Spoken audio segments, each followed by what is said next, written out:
Welcome back, mini traders. In our previous video, we delved into the powerful world of loops, understanding how they are fundamental in programming. Today, we are taking the next step in our comprehensive algo trading course as we unravel the mysteries of for loops in Python.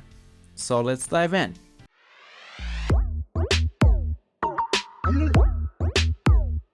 You might be wondering, why do we need for loops? Well, the answer is simple: efficiency and automation. For loops allow us to iterate through collections of data, performing actions on each element without the need for repetitive code. In the realm of algorithmic trading, we often encounter strings, lists, and other iterables. With for loops, we can seamlessly navigate through these data structures, executing operations effortlessly. In our Jupyter notebook, you see these concepts in action.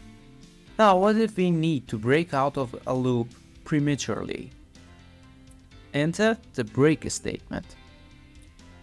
In this section, we explore how break can impact the flow of our loop with two examples to illustrate its significance. Notice the differences between two examples.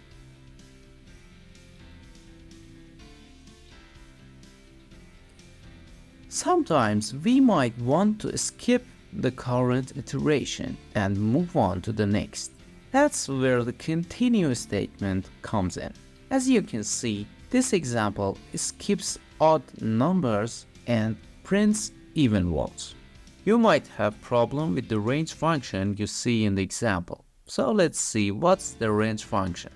Look at the different parameters and their effects, showcasing how this function can be tailored to suit the needs of our algorithms. Range with one parameter iterates from 0 to the number which is specified -1. If we use range with two parameters, it will start iteration from the first number to the last number -1. We have seen this kind of iteration in strings before in this course. And finally, if we use three parameters, we would have a start, end, and steps for iteration. If it's hard to understand, just change the numbers in your own practice to see what happens. Now, the else statement in for loops. Discover how this statement adds an extra layer of control and logic to your loops. This part of code will be executed when your for loop have done iteration. Adding a for loop without any content, that's where the pass statement comes in handy. It's crucial to avoid errors and maintain the integrity of your code. As we delve into the advanced realms of algorithmic trading, the need for nested for loops arises. When you use a for loop inside another for loop, it's called nested for loop. Sometimes we need to iterate two things simultaneously. This is where nested for loop come in handy.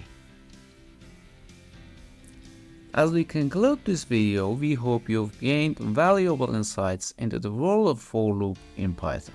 Remember, these are just the building blocks of our algo trading journey. Stay tuned for future videos where we'll dive even deeper into these concepts, providing practical examples and real-world applications. If you find this video helpful, make sure to hit that like button and subscribe for more exciting content. See you in the next video. Thanks for watching. Have a good time and bye.